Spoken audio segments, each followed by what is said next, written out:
What's going on, guys? Today we're talking about the fantastic and marvelous and incredible caves here in Missouri. Let's dig in. Let's go!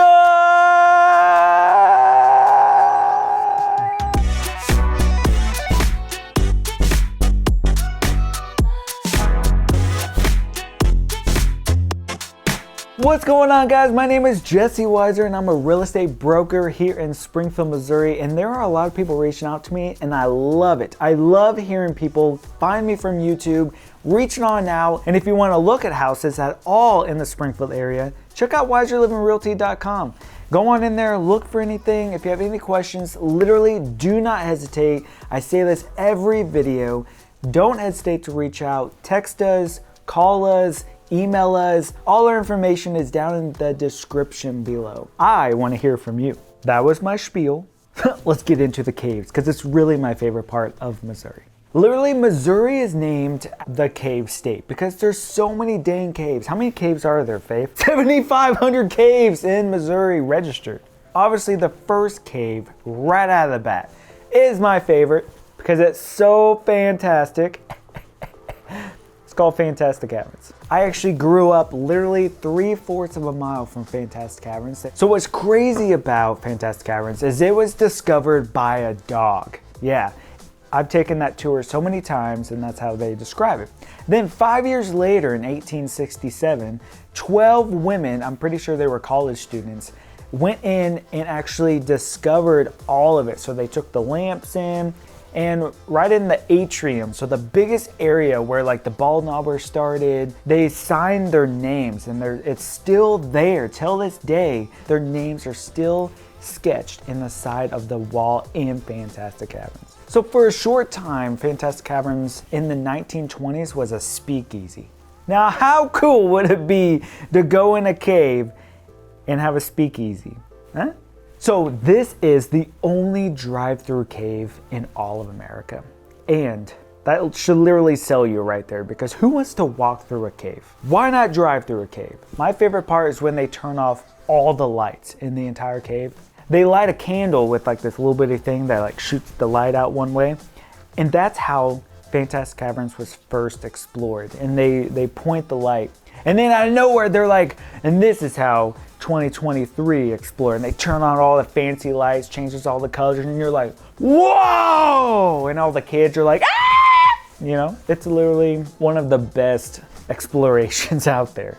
It is about 55 minutes long and it's perfect for kids, grandparents and stuff. It is handicap accessible. My favorite seat, if you go to Fantastic Caverns, my favorite seat is to get in the Jeep. So there's a Jeep and then there's a long trailer. Do not get in the trailer, get in the Jeep. You gotta be the first one in, sit in the Jeep. How many times? Sit in the Jeep. Sit in the Jeep. Enough about Fantastic Caverns. Let's talk about Marvel Cave in Branson, Missouri. So Marvel Cave is at Silver City and it is the deepest cave you can explore in all of the state. It goes down 500 feet beneath the Earth's surface.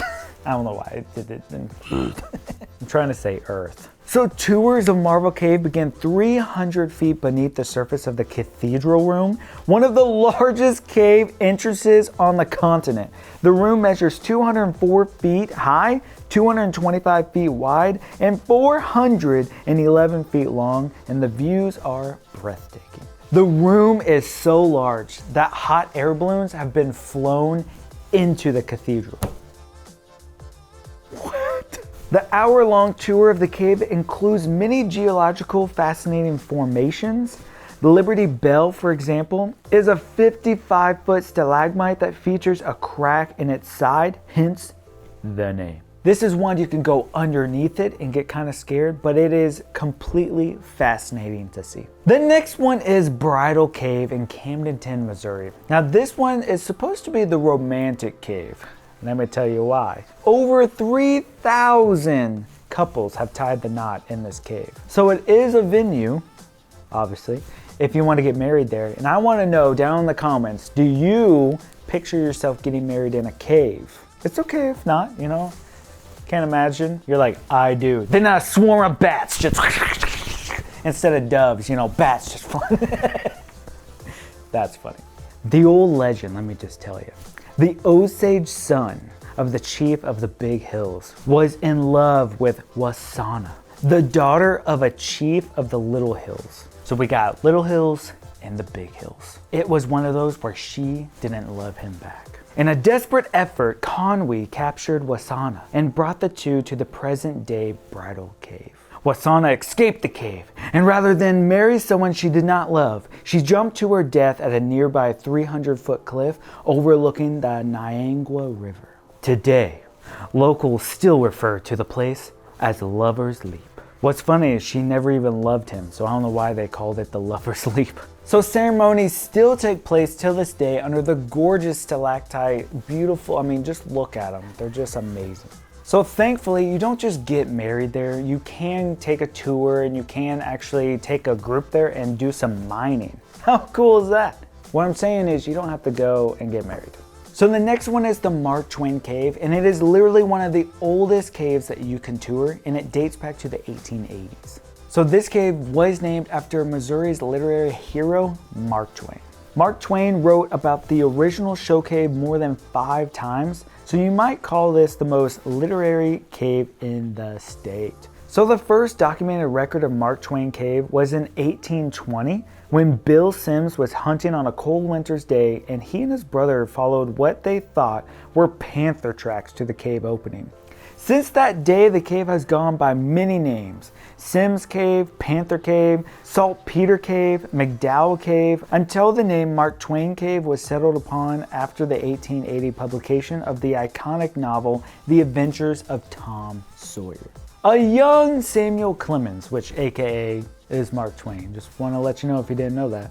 He spent his boyhood playing in the cave, which inspired the scene where Tom and Huck find $12,000 worth of gold after overhearing its location. Also, the infamous Jesse James used this cave as a hidey hole. Is that what you call it, hidey hole these days?